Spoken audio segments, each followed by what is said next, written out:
are letters. These are considered the most kind of formal, respectful, professional, personal correspondence and are used in really specific situations.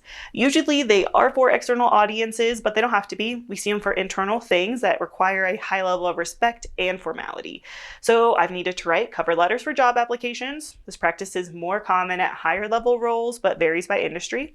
For job offers to the interns that I hired, and you should expect to receive an offer letter for your careers that you're preparing for. And as a really niche situation with research submissions as a grad student and faculty member. So I needed to submit a revision letter, for example, to a journal publication editor explaining how I address the requested changes from the reviewers.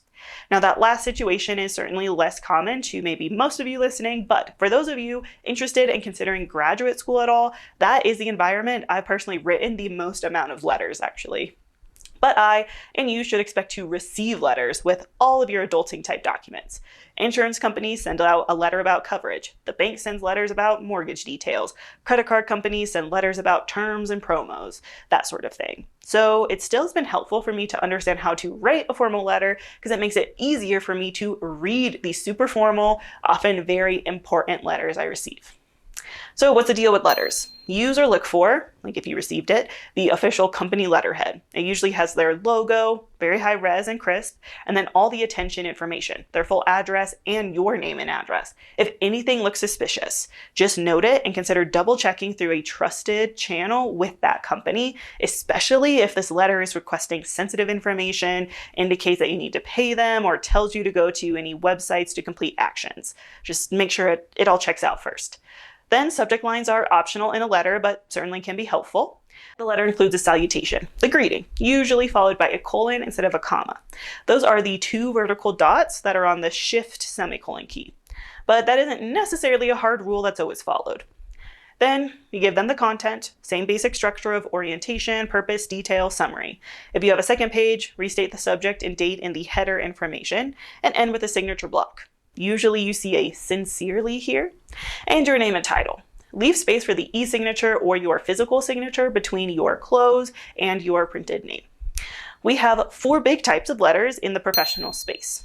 We have letters for documents, so a letter of transmittal for a formal report or a cover letter for a job application that highlight the content of a larger document or the stuff in your packet. These are the ones I've personally needed to write, a bit often. We have inquiry letters to get information about goods, services, and opportunities.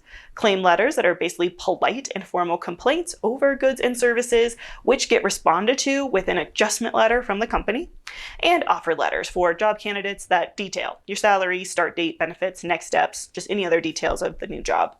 Offer letters can double as a contract too. So the candidate, the hiring managers, the supervisors are signing it as an agreement.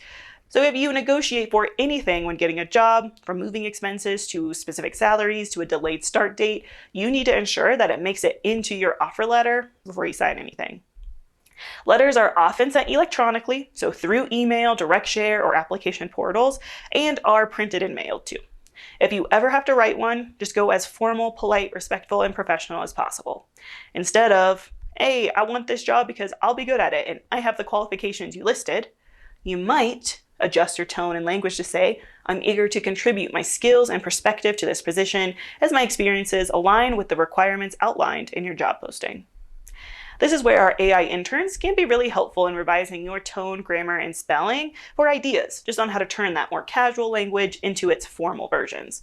But the interns can also create overly complicated prose. So the choice and arrangement of the words that don't sound that natural or even make sense, use them as a starting point for your more formal writing and then edit it to actually read in your voice and make sense for you. All right, that was emails, memos, and letters. We have one more subsection of common genres for project management to go over. Then we will take a break and end with section 3 on the specialized project and workplace docs.